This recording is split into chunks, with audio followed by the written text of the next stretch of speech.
and welcome to another episode of Schiffbauer Over Rocks. We got a fun one today, ladies and gentlemen. Got friend and colleague Jimmy Kurnik on, real estate agent at the Exchange. Is that correct? Yes, sir. A little fresh, a little new.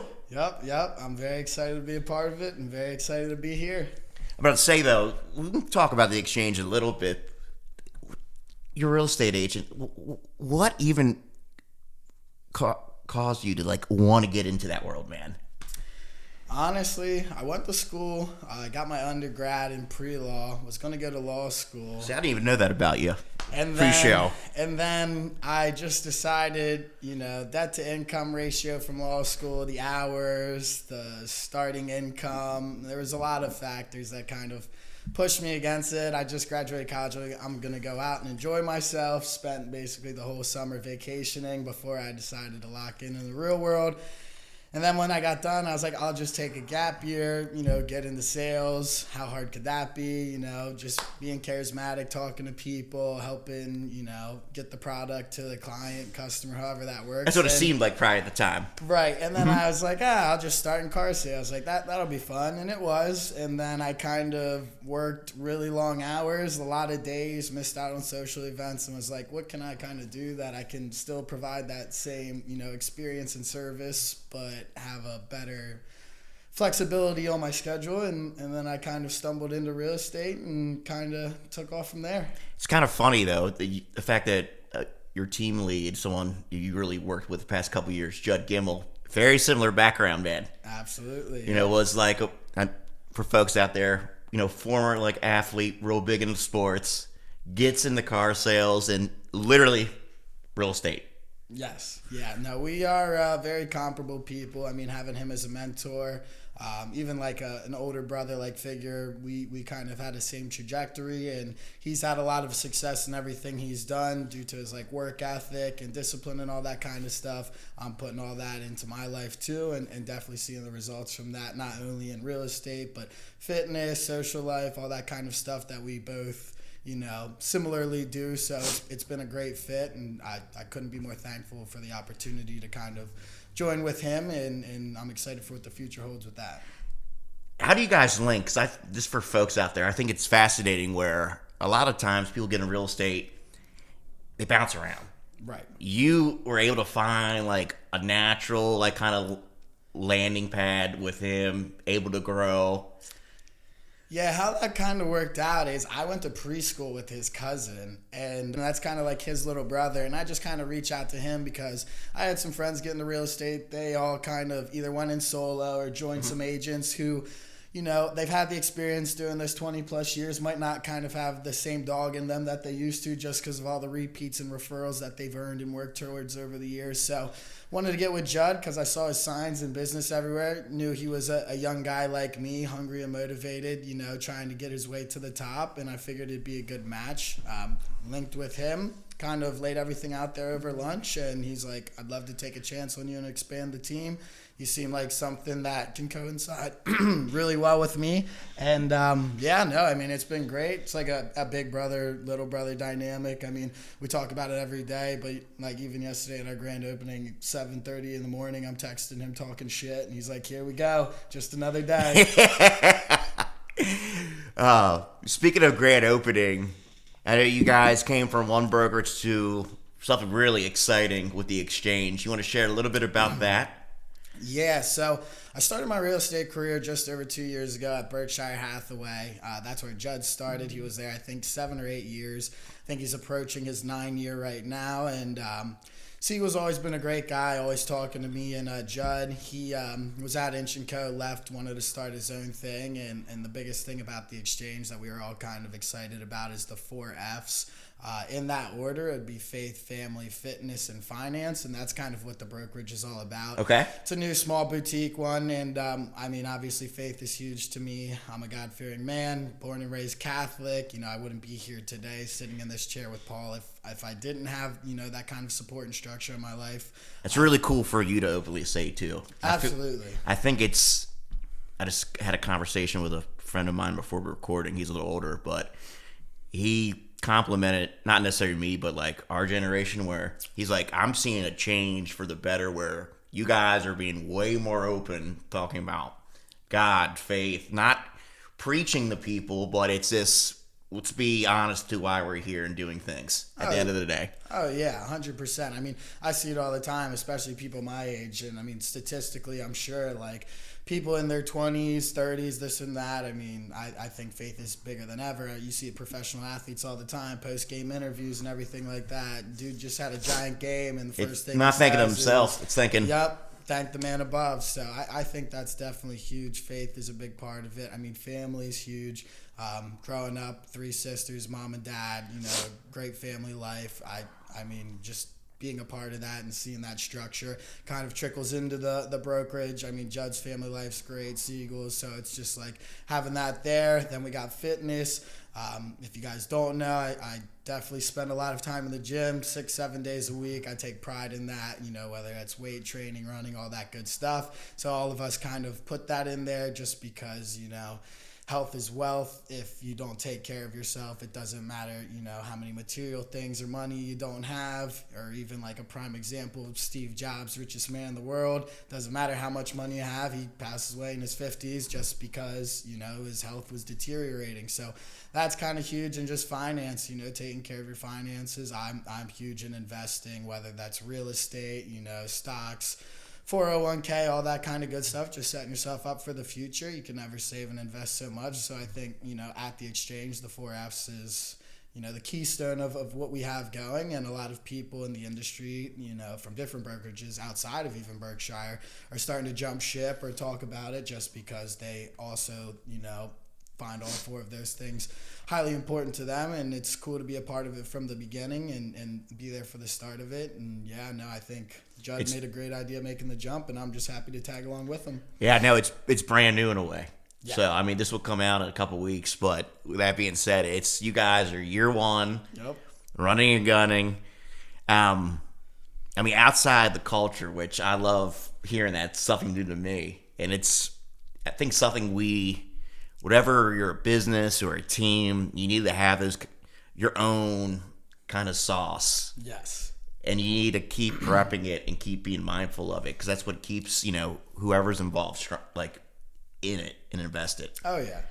I mean, from a real estate standpoint, it's boutique in a way. It's outside that Berkshire model. What do you feel like makes you and the exchange, the other agents, like, unique in a way with how you like work with folks? I think it's just kind of our own autonomy. So it's like we have these core values and everything that we all agree with, but within itself, all of us have our own autonomy. Like each group or individual that works there kind of has their own thing that works for them, versus when you're at one of these big brokerages, it's almost like very black and white, like everyone's doing the same thing. It's very repetitive, all this and that.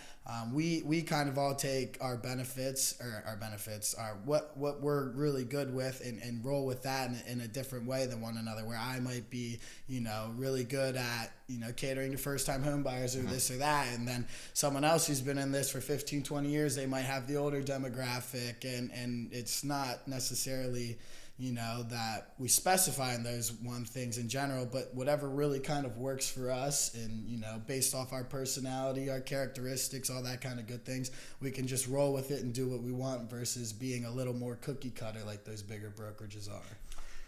I mean, you're at the point too where you're a full-time agent. Right. You've gone past the point in terms of years experience, even at your age, where people will be like, "What?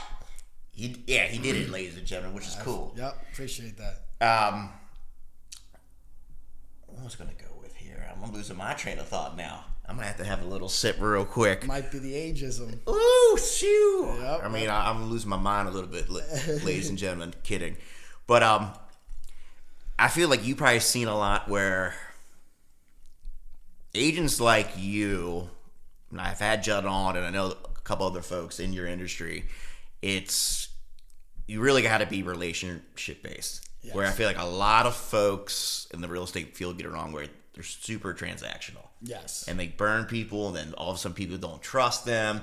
They get a bad reputation, or even if they do drop the ball on good people, they don't communicate and repair the relationship. And it's kind of like, fuck this guy. Yeah, no, I agree 100%. I mean, my dad, biggest thing he's ever told me growing up is, building relationships, networking, and connections. You can never have too many. I mean, my dad was a successful business owner, multiple businesses, and I, as a 1099, I am, an independent contractor, and I am my own business, and you're only as good as how much people can trust you and believe that you have their best intentions and best foot moving forward. So, I mean, I think that's huge. I personally hold relationships and stuff like that at a way higher value than transactions. That's more of just kind of... It's a byproduct of what you do, man. A byproduct of what you're doing. If you build good relationships, make good connections, reach out to the right people, treat everyone, the way you'd want to be treated. And it's simple stuff, I mean, money, success, deals, units, whatever you're looking for, it'll all come from that. If you go in there with the mindset of, I'm just doing this, I need this right now, make a quick buck, or I don't screw care the 10K about closing, right, I don't care what you're thinking, like I'm gonna try and stuff you into this house, or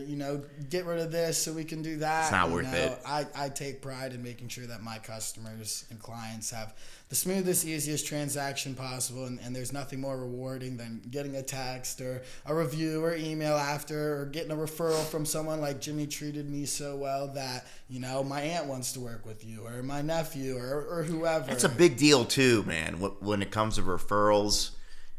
I mean, it's one thing you refer, this person or this other business owner, but if you're referring like family, that's pretty intimate. People when you really think about it. Oh, yeah, and I mean, referrals are a huge part of our business. I mean, it's a core. Don't get me wrong. Every day I'm out prospecting, reaching out to people I do know, people I don't know, very important people to me, people I've never met. But, if you help the right people, or not even the right people, but if you help anyone and you just leave a good, everlasting impression on them, just of who you are as a person. Because at the end of the day, it doesn't matter if you're selling houses, cars, cigars, whatever. You're not selling the product, you're selling yourself. And so if you, put yourself out there in a way that, like I said, people can trust you, it's a level of service you are delivering. Right. And I think that it's, you're not even necessarily, or me personally, I don't try to provide a service. I try to provide an experience where it's like you get that service, but on top of that, it doesn't start and end with a transaction. I'm following up with you. I'm writing handwritten notes. I'm calling you 6 months after. What did you like about the place? What don't you like? Hey, do you need a contractor? Do you need a guy who does fences? Do you want your driveway actually cool to hear. re-asphalted? Stuff like that goes a long way, because it doesn't show that you're just there, from point A to point B and then see you again never. Like, I'd like to be a realtor for life. If this is the only house you buy, or if you buy 10 houses, I'd like to be there every step of the way and can assure you that I'll do my best to make sure that you get the results you're looking for. Let's walk it back a little bit. You mentioned your old man. Shout out Big Jim. Shout out Big Jim. Great guy. Had a great spot when he had it. Sold it where he rode off to the sunset. Yes, he did. You grew up in a bar. I grew up in a bar. Marty behind the camera practically grew up in a bar with me. How was that experience, man? Honestly, it's definitely shaped me into who I am today. Mm-hmm. It was really cool because when my dad first got the bar, I was very young. It was probably like the early 2000s. I might have been 5, 6, 7 years old. But back then, it was like when smoking bars were huge. It was Barracuda's, seafood pub, like a dive bar, smoky bar, had a seafood market, all that kind of good stuff. And then eventually, it tragically burnt down when I was in high school, and then rebranded into more of like a sports bar, fine dining, and it turned into Big Jim's Seafood House. So it was cool because I could be in the mix of both kinds of crowds and get to know certain people and this and that. But I'll have people all the time, like even after we've sold the place in March of this year, come up to me like, I remember when you were 5 years old standing on a bar stool making crab cakes in the kitchen, and it's just kind of like nostalgic. But yeah, no, just working there throughout the years, helping out the family business. I'm sure, as you know, you meet a lot of cool people and you can make a lot of really good connections. And I think because, who my dad is and the foundation he created for me, being Jim Kurnik Jr., that, people hear that name and it carries a lot of weight. And it's definitely helped with my business. And like, people will call my dad and they'll be like, yo, Jim, you sold the restaurant. Now you're doing real estate? Like, So it's kind of funny. I had that Full when I started circle. consultancy. They're like, so your dad owns it. I'm like, no. Right. Yep. So it's kind It's of me. cool. Kind of cool full circle moment. But yeah, no, being in the bar and just like I worked there, at the beginning stages of real estate before I was full time trying to help out, take Yeah. the load off him. And I mean, I couldn't be more thankful. It was very enjoyable. Like I said, made good friends, good people, and I still to this day, it's been 6 months since it's closed. Every time I pop into there, it's like I never left. Mm-hmm. Oh, that's good to hear. The regular crowd's still there. Yep. I haven't been the new spot yet, Scotty Dogs. Know the owner, but I haven't popped in. Oh yeah, great place. I mean, if you haven't been, I've tried.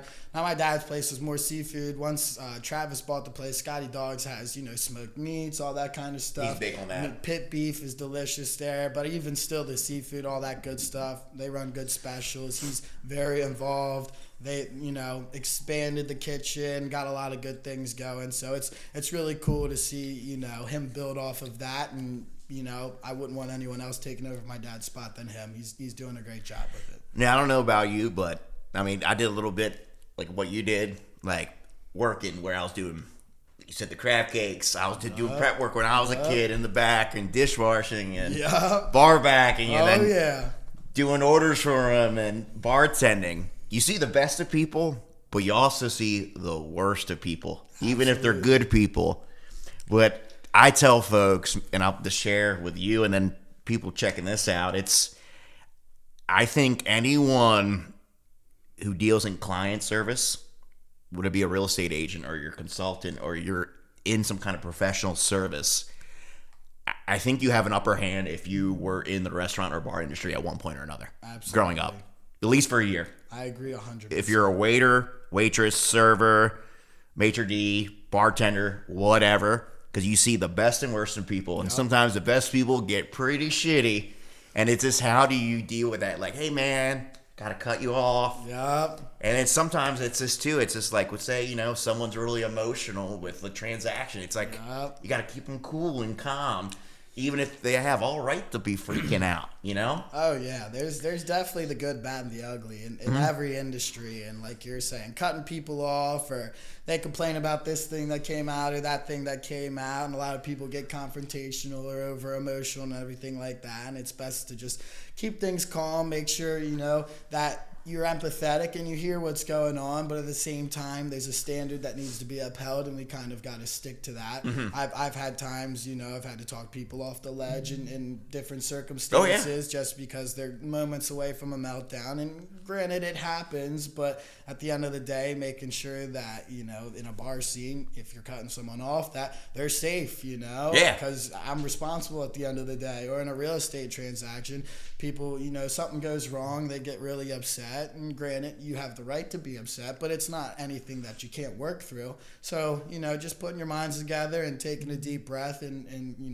thinking that, hey, like, sure, this stinks in the moment, or I don't want to deal with this, but it's not impossible. We'll make sure it gets done and taken care of. So I think being in that industry, the restaurant industry, and seeing all that stuff, whether it's customers, people, I'm sure you've dealt with employees that have worked for your dad and dealing with them. Oh, let's say you're lying to your face and you're like, all right, how are we going to handle this? Yep, and I've had some people who think, you're the owner's son, the other thing, trying to give you a hard time or not listen to you, and it's like, listen. It's like it's just in one ear, out the other kind of thing. We've all been there, but I mean, it's definitely been enjoyable, and I miss it at times, so I'm sure I do and I don't. I'm sure my dad, I do and I don't. I'm sure my dad doesn't. He's probably enjoying, That's how my old man is. He's like, sometimes it is to people, and other times he's like, only a little bit. Yeah, only a little bit. Absolutely. Now that he thinks about it, like, Yep. Like they're cool, great. Yep. Keeps in touch with a couple, but in moderation, it's all right. Yeah. So, same. Just thing. like drinking. Yep, exactly. Yep. So I got. This has been a really cool episode getting together. Absolutely. And just getting to know you, especially over the past year. Younger guy, a couple years younger than me. Yep. But I was once in your shoes, and we've been able to really spitball experiences where sometimes it's really unique and honestly sometimes intimidating being the youngest guy in the room or the youngest guy at the table when you're doing a deal. I mean, how do you handle it, man? Because we can spitball it live on air and just give people some feedback. Yeah, no, I think it's really cool. I mean, there's not a lot of people who are very young in my industry. I know a lot of people my age who have tried to get into real estate, and obviously it's the retention rate. I think it's like 87 out of 100 that was like 88 people or something like that who get in, whether you're my age, 50, 60, 70, however old, you're out within 2 years. I mean, it's definitely hard to crack the industry, but then once you do kind of crack into it, and as a younger person, you are dealing with a lot of people who've been doing this for multiple years, and I think ageism is a thing in regard to that, because I've had times, when I first started, or even now still today, some people who are agents, they try and, little man you a little bit, and just because Judd's a seasoned and experienced agent in the industry and has been doing this for a while, and I'm a part of his team, people, I'll say this, that, or the other thing, and they'll go, well, I'm going to talk to Judd. No, you're going to talk to me. And see what he says, and then they'll reach out to him, and he'll be like, oh, yeah, that's Jimmy's listing, or this is Jimmy's deal. Oh, Jimmy, talk to him. It's coming right back to him, so it's kind of interesting to see, people try and use that dynamic on you, but it's also cool in a sense that, I think people respect me a little bit, because for me to be in the situation that I'm in and producing where I'm at, it takes discipline, it takes hard work, I can't just get into this industry and have things given to me. I mean, this is something that you have to go after and get day in and day out. And now that I've been doing this just over 2 years, I've made a lot of really good friends, 40, 50, 60 years old, who've been doing this 10, 15, 20 years. And it's super cool that they can appreciate what I'm doing and know that once that they were in my shoes, and it's kind of like a respect thing where it's like not many people can do this to get to the point where they are. Yeah. I'd like to see you as the next generation of realtors kind of take off and carry the torch. I think that's the coolest thing. I think the best thing when you connect with older folks in business. It's not being cocky. You can be confident, be yourself. Being yourself is key. Jimmy, firstly for me. Absolutely. But it's when you have a question. Older people love it when you ask them generally. You're not asking for a hand as hey, how would you go about this? I've been doing this for a year or two, man. How would you go about it? 9 times out of 10, they're going to open up to you and give you some game. Because they love it, the fact that this guy is legitimately interested in wanting to get better and learning more. Oh yeah, and I've had instances where it's not even just realtors. Obviously, I do reach out to them, but anyone in the industry. I mean, I love taking people out and picking their brain, especially older folks. I mean, I'm a sponge. I'm learning every day, trying to soak in everything I can, because as much as you think you know how things work out and how to go about things, you can never know too much, and things are always changing. But I think a huge thing, especially being a younger person, isn't even just talking about real estate. I like taking people out or getting to meet with them and just completely talking about personal things. Tell me about your family. Tell me about your wife and kids. Tell me what you do in your free time, leisurely, this, that, and the other thing. How do you cope with this, when the going gets tough or this and that? Because, I mean, the business is always going to be there. You can always talk about it. Sometimes I hate, when someone, not hate, I kind of do, let's be real. And it's not necessarily their fault. When you're at a networking event, right. The awkward silence. Yep. So what do you do? Yep. That's the first thing you ask me. Yep. I mean, lean into a silly conversation and then ask about, why are you even here? Right. Where, to me, you're going to get people looking at you funny oh, well, I'm looking to connect with this somebody, but they're having this speaker and this really interested me because this is going on in my life. Boom. Yep. Tell me more about that. Exactly. And that's how you get to the root of things. I mean, you're not just gonna. That's why I kind of started my own networking group, because I was going to a couple different things like BNI and stuff, and I think they're all really great and beneficial. But I feel like at events like that, they're just not personal enough. You're just going in there, reading your 30-second note card, I'm Jimmy, I'm a realtor. The reason I'm here, I want referrals. BNI is all transactional. It can work, right, for some folks, and it's not me. Right, but at the end of the day, you and me are at a table with 8 people. We each say our 30-second blurb, and someone's going to be like, you know what? Oh, yeah, Jimmy just said he wants referrals. I'm going to give him all that. It's not that easy, and it's never going to, you're not going to build connections and if it's not on a deeper, more personal level. So. The BNI chapters only work when they do the one-on-ones and actually give a shit about each other outside right. the model. Right. Point blank. And and I've had much better, luck. And not that I do this for transaction stuff. It's once again a byproduct of everything. But like just meeting people, getting to tell them who I am, how I can even, like a huge thing for me, especially with these older people or people who have been doing this in the industry a long time, is how can I provide value to you? You know what I mean? As a younger person. Because as much as I think there's stuff I can learn from them, they tell me all the time there's stuff they can learn from me. Yeah. As a younger guy in the social media generation, these people, when they got in the industry 30 years ago, weren't making Instagram reels. They weren't making... Or they're like, how the hell are you Facebook. keeping up with it? Or what's your perspective on this? Even if I feel like I'm good at this. Right, and it's really cool because they have their bread and butter, they have their niche. We all do. It's things that kind of work well for us, but it's really cool to think that I've been doing this for 2 years, but the guy who does $20 million a year and has been doing this for 25 years can come to me and ask me questions like, hey, how would you go about this? Like I have my clients as kids who I sold houses to, or people that it's their second generation of families buying. It's really cool for them to see how they can work with people like me and figure out what ticks me and all that kind of stuff. It's like almost like a full circle moment. Yeah, it's cool, man. I tell people, not every day. I mean, you're an entrepreneur yourself. Right. You said the 1099 thing, which I tell anyone who's 1099, you're your own business owner. Right. At the end of the day, regardless if you're affiliated with this or that, you wake up, you got to make your money. Exactly. But to me, it's like some days, they suck. But what makes it really beneficial and valuable for me, Jimmy, at the end of the day, it's like you're helping people, you're learning about people, and you're connecting people. Oh my God, yeah. I think the biggest thing I like about my job is, like you're saying, helping people. Like even when I was selling cars, there's people smaller scale than a house, but I didn't think I could buy a new car. I didn't think my credit would be enough or this, that, and the other thing. Same with houses. There's plenty of people, whether they're first-time home buyers or people who bought their house, 5 years ago and their interest rate's 2-3%. They think I can't afford this next house. Well, lenders have plenty of programs out there. You can do first-time home buyer 3.5% down. All these things out there that you might not think. Like I've had friends who thought they were stuck renting their whole life. They didn't have enough money cash to close, and then you find a place out there that you can get 6% seller assist on, and then your closing costs go from 20 grand to 18. You lose 18 off of that. You pay $2,000 at close, which is 1 month of rent. And next thing you know, you have a house. You're building equity, and like people can't thank you enough for that. And it's kind of what I was saying earlier. It's very rewarding to have people just kind of like thank you for doing your job and putting them in a position that they thought might not ever be possible, and just watching them turn that house into a home and build their future and family there.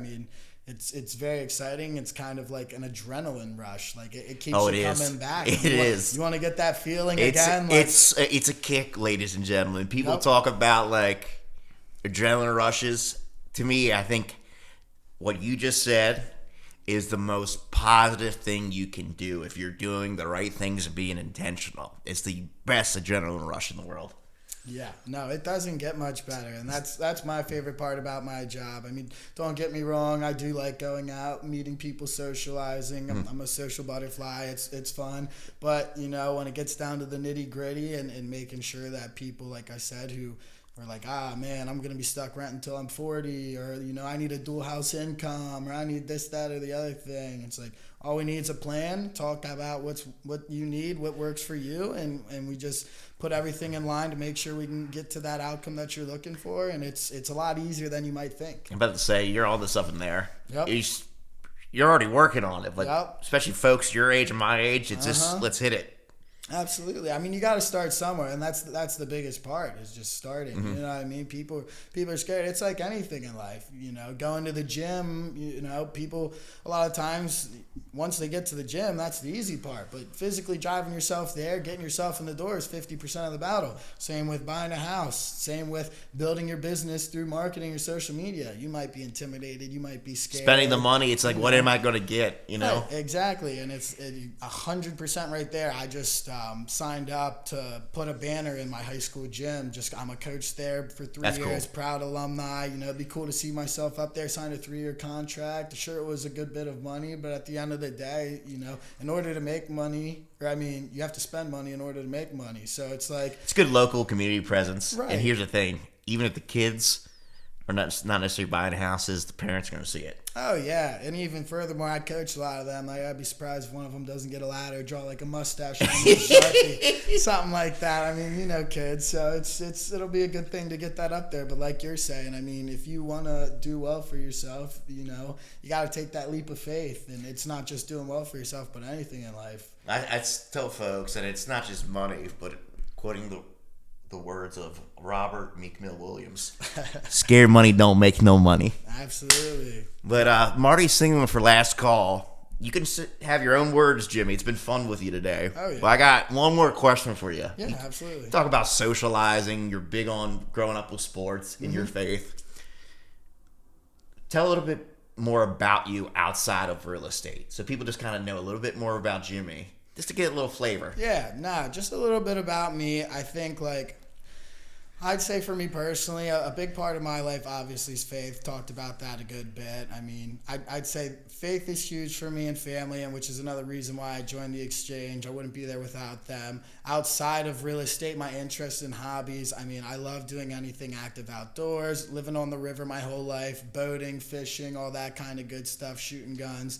Live out in the middle of nowhere. So it's definitely stuff I could be doing, but spending time with friends. I'm huge into golfing. It's great networking to be done on the golf course, as they always say. So, it is. I was just never good, so I always thought it was kind of corny. Yep. It definitely is an acquired taste, to say the least. But it is now. But then, another big part of who I am, I think, is just being philanthropic and volunteering and everything like that. I volunteer with my church, which I think is huge. I volunteer with lacrosse. I'm a part of the Knights of Columbus. I'm a part of a couple different private organizations. I just got signed up to run the Christmas party for the Knights of Columbus for the grandparents and kids. Nice. Or the kids and the grandparents and members and stuff like that. Just because I've been put into such a good situation in life that, why wouldn't I want to give back? And I think anyone who wants to give back, you can start small, whether that's ASPCA, helping, the soup kitchen, food drives, anything like that. I just think people like us who have been very, very fortunate and blessed to be where we are today, and it's not luck or anything like that, but at the same time, we are very lucky, and I think giving back is a huge part of who I am, and just kind of going from there. But I mean, other than that, pretty laid back guy, big into sports, big into just relaxing with my friends. I'm not afraid to go out for a drink or hang out with people, but I think that pretty much hits the nail on the head. Outside of that, any last words you want to say? Last words, I mean, he kind of went with a quote that's really been resonating with me is, the cold water doesn't get warmer the longer you wait. And I think that's a good one to end on, and stuff like that, kind of like taking that leap of faith. When I first, wanted to get into real estate, I was scared. I did know that the retention rate wasn't great. You weren't going to do a lot of business up front. It was going to be a struggle to kind of get your foot in there. And that just goes for anything in life, A lot of people, they never even hit their true potential because they're scared. What if? I'd rather it not be a what if. I'd rather it be I did that and I got the outcome, whether it was good or bad. But if you're sitting there today thinking, should I make a jump and start this business? Should I reach out to this person to get myself involved with this? All these things that you might be hesitant on the fence for, you got nothing to lose. At the end of the day, anyone can only say no. And then at least you have your answer. But 9 times out of 10, it's going to work out for you. So just go after it. I mean, the sky's the limit. Everyone's potential. No one's scratching it or anything like that. I'd like to think people hold themselves back from becoming who they truly are. And I think that if they do make that jump into the cold water, they'd be thoroughly surprised with how they can handle it. On that note, let's jump on the deep end. Jimmy, it's been an absolute pleasure to have you on the day. Thank you for having me, Paul. Appreciate it.